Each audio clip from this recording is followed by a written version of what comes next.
বিধবা মহিলাকে ভুট্টার জমিতে নিয়ে গিয়ে জোরপূর্বক যৌন নিগ্রহের চেষ্টার অভিযোগ। কাঠগড়ায় 3 যুবক। কোনো ক্রমে যুবকের হাত থেকে পালিয়ে প্রাণে বাঁচেন অসহায় ওই মহিলা। দুই অভিযুক্তকে পাকড়াও করে বেধড়ক মারধর করেন এলাকাবাসীরা। সমগ্র ঘটনা নিয়ে টুইটারে পোস্ট করে ক্ষোভ প্রকাশ বিজেপির রাজ্য সভাপতি সুকান্ত মজুমদারের। মালদা জেলার গাজল থানা সংলগ্ন একটি গ্রামের ঘটনা। এই ঘটনায় ব্যাপক চাঞ্চল্য ছড়িয়েছে এলাকায়। জানা গিয়েছে ওই গ্রামের 42 বছর বয়সী বিধবা এক মহিলা রবিবার বিকেলে বৃষ্টির মধ্যে মাঠে যান গরু আনতে। অভিযোগ, সেই সময় 3 যুবক তাকে ধরে ভুট্টার জমিতে নিয়ে যায়। শুরু হয় শারীরিক নির্যাতন ও অকথ্য গালিগালাজ। এরপর 3 জনে মিলে তাকে যৌন নিগ্রহের চেষ্টা করে বলে অভিযোগ ওঠে।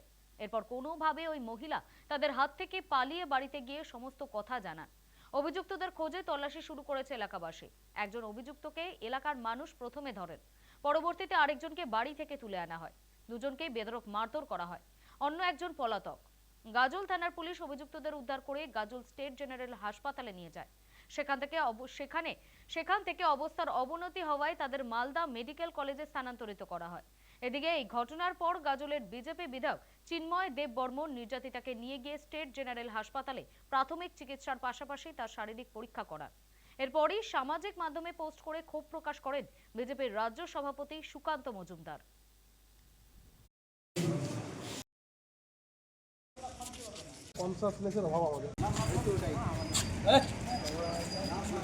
স্যার, আমার ভাসুরের বিয়ে আজকে বাড়িতে। আমি গেছিলাম ছাগল আনতে, বৃষ্টি আসছে।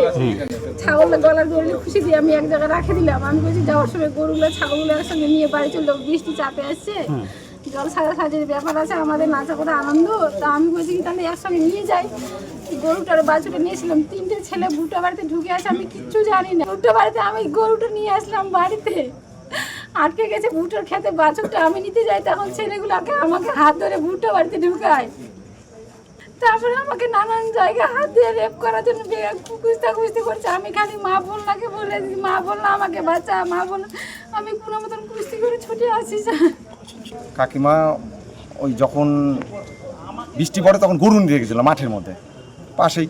এবার গরু নিতে গিয়ে তিনটে ছেলে জোর করে কাকিমাকে ধরেছিল।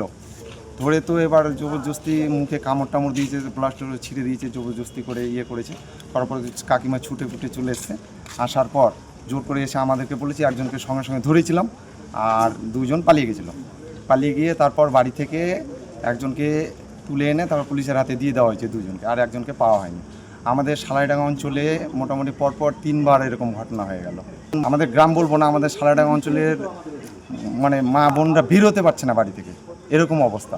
তো তার জন্য আমরা সুবিচার চাইছি। হঠাৎ করে গাজলে বৃষ্টি এবং একটু মেঘলা আবহাওয়া তৈরি হয়। হঠাৎ করে তার গরু বাঁধা, যেগুলো গবাদি পশু বাঁধা ছিল, সেগুলোকে আনতে যাওয়ার জন্য তিনি একাই চলে যায়। এবং এরা রোজই করে, এটা মানে প্রথম ঘটনায় করে। হঠাৎ করে ভুট্টা ক্ষেতের মধ্যে থেকে 3 জন ছেলে তাকে ধরে আর ভুট্টা ক্ষেতের মধ্যে নিয়ে যাওয়ার চেষ্টা করে এবং তার সঙ্গে শারীরিক নির্যাতনের চেষ্টা করে।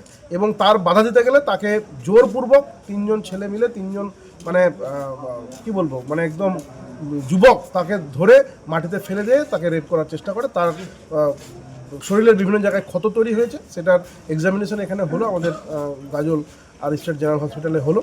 আর আমরা সেই জন্যই এসেছি। এবং সেখানে ওনার যে বক্তব্য, তাতে কিন্তু মর্মান্তিক একটা ঘটনা। কারণ উনি মহিলা, আর যিনি বিধবা, 2 সন্তান নিয়ে বাস করে, তার উপরে এইরকম একটা পাশবিক অত্যাচারের চেষ্টা, এবং আমরা তো সেটাকে রেপ করার চেষ্টা বলেই আমরা অনুমান করছি। এবং